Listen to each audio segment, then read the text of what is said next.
Isang paalala, ang video na ito ay ayon lamang sa aking sariling pananaliksik. Hindi ko nais na pilitin ang sino man na maniwala sa videong inyong matutunghayan. Kung hindi kayo kumbinsido sa mga impormasyon at taliwas ang inyong paniniwala sa kaalamang aking ilalahad, maaari kayong gumawa ng sarili ninyong pagsisiyasat para sa inyong kakontentuhan. Ang videong ito ay gabay lamang sa mas malalim na kaalaman at pag-intindi at hindi gawa ng isang profesional. Naniniwala ako na malaya tayong magbigay ng opinyon at suhestyon bilang malayang mamamayan ng Pilipinas. Maraming salamat po.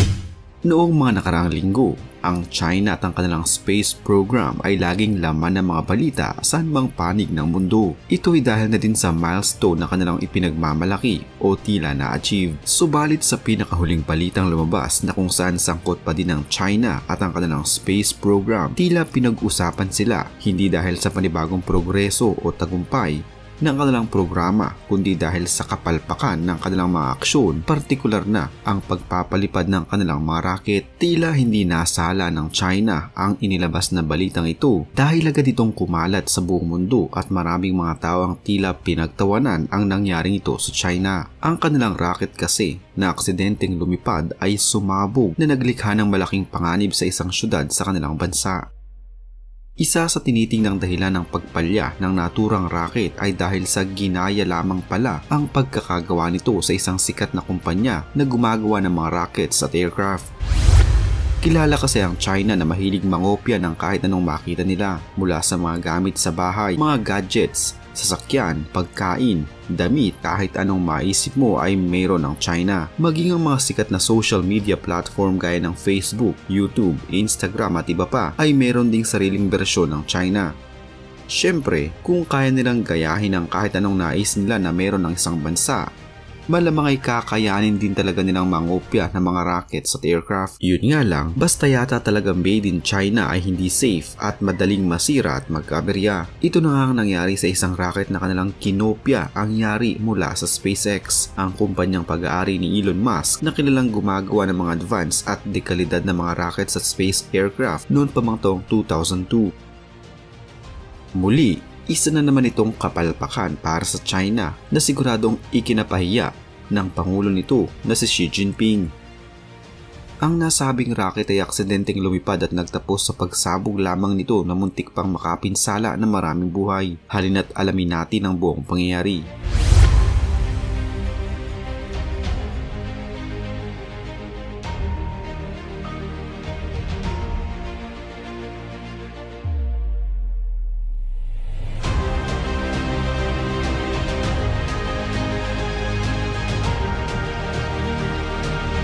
Ang space program ng China ay talaga namang masasabi nating malaki at marami nang napatunayan. Sa kasalukuyan, masasabing ang China ay isa na ring undisputed space superpower at pumapangalawa sa bansang Estados Unidos. Ang team ngayon ng China ay kasalukuyang pinag-aaralan ng mga samples ng mga bato at lupa na mula pa sa malayong bahagi ng buwan. China pa lamang ang nakakagawa nito sa ngayon dahil wala pang kahit anong bansa ang nakapagpadala ng gamit upang makakuha ng lupa at bato sa far side ng buwan. Ito ay ang bahagi ng buwan na hindi nakaharap sa mundo o sa madaling salita ay ang likurang bahagi ng buwan. Nagpadala ang China ng isang robotic craft sa bahaging iyon ng buwan upang kumuha ng mga samples at dalhin ang mga ito pabalik sa ating mundo. Nagawa nila ito ng matagumpay at walang kahirap-hirap.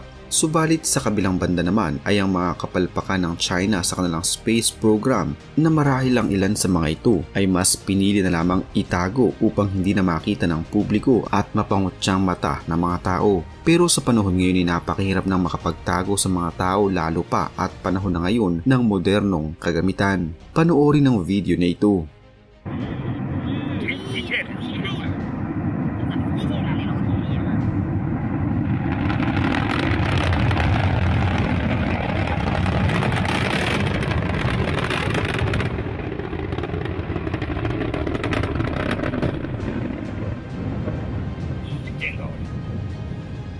歪了，卡子了，卡子了，卡子了，卡子了，人少了，过了，少了点。咦，好像这他落到哪了？你往旁一看。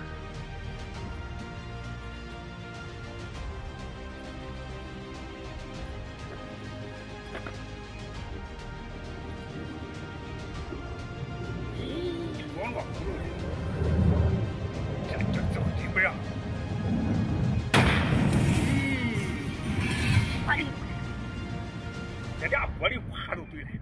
Ito ang aktual na video ng pumalyang rocket ng China. Subalit bago pa ito, sa ibang bahagi naman ng China, isa din sa kanilang rocket ang nauna ng pumalya at bumulusok pababa.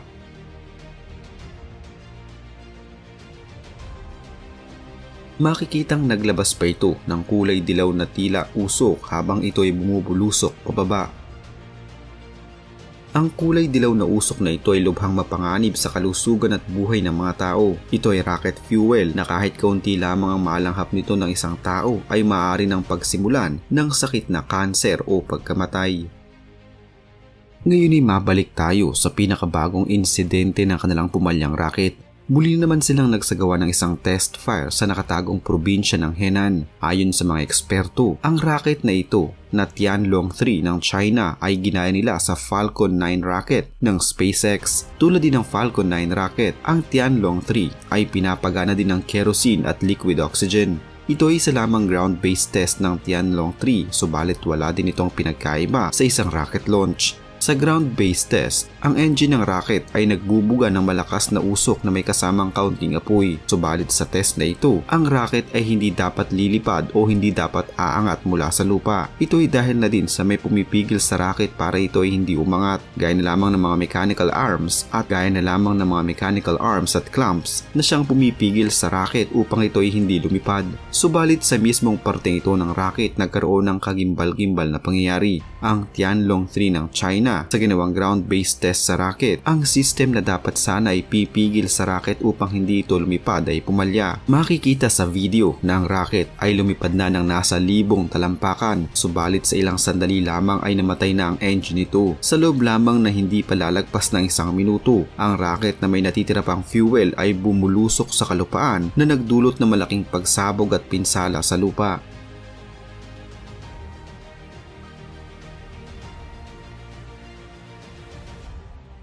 Kinumpirma naman ng mga otoridad ng China na walang napahamak na individual sa nangyaring insidente. Nangyari ang pagbagsak malapit lamang sa isang syudad sa China. Ayon sa China, ang parehong insidente sa kanilang mga rocket ay nangyari pa noong taong 1952. Kung saan ang isang American Viking 8 rocket ay sumabog habang nagsasagawa ng isang test fire.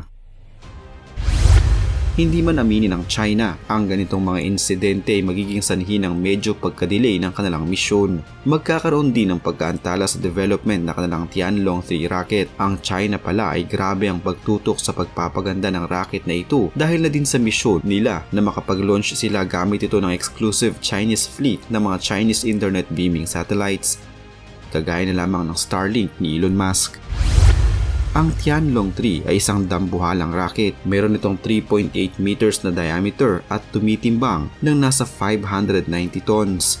May kapasidad ito na makapagangat ng nasa 17 tons ng cargo sa orbit na nasa 500 kilometers above the Earth.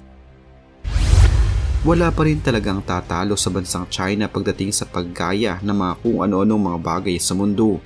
Patuloy pa rin nilang pinapatunayan na kung anong kaya ng iba ay kaya din nila o minsan ay mas hinihigitan pa nila ito. Subalit kaakibat ng panggagaya ay ang panganib na dala nito sa mundo. Dapat pa din na magkaroon sila ng mas masusing pag-aaral at paghahanda bago pa man nila gayahin ang isang bagay, o di kaya gumawa na lamang sila ng orihinal na gawa na may pagmamalaki nila at hahangaan ng buong mundo.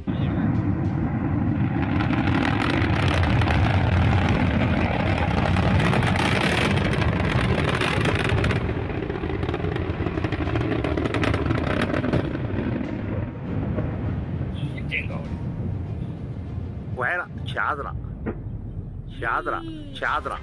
子了，连熟了，过了。烧了噻！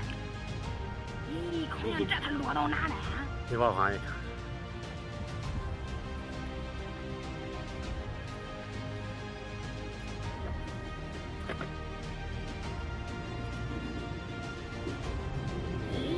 光光这里边啊。